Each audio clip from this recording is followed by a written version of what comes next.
أهلا وسهلا بكم أحبة المشاهدين في هذه التغطية الخاصة لقرعة دوري الأبطال في مدينة القاسم التي تقام على ملعب نادي القاسم الرياضي لخماسي كرة القدم.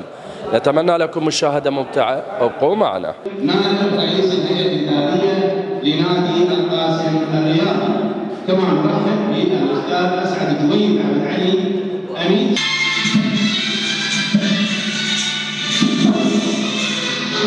حضرنا اليوم احنا حقيقه السحبه للبطوله اللي يقيمها اللجنه، وهاي احنا داعمين للحركه الرياضيه بوجود الشيخ عدنان فيحان وداعم الحركه الرياضيه والشباب.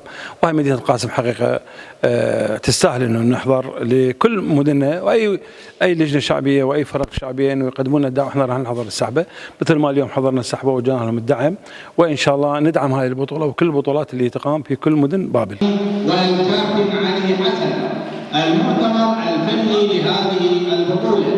هذه البطولة بمشاركة 16. تتكون البطولة من أربع مجاميع، 16 فريق شعبي، وإن شاء الله التوفيق للفرق والتوفيق لمنظمي البطولة. شكرا جزيلا.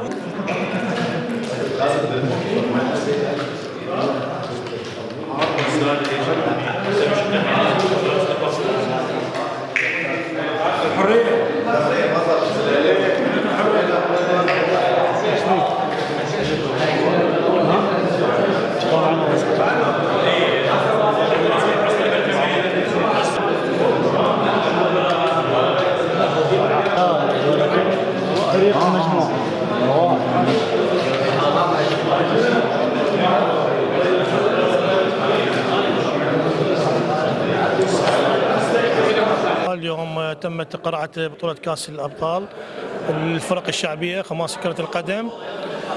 هذه القرعة مكونة من 16 فريق توزعت على 4 مجموعات، مقامة على ملعب نادي القاسم الخماسي.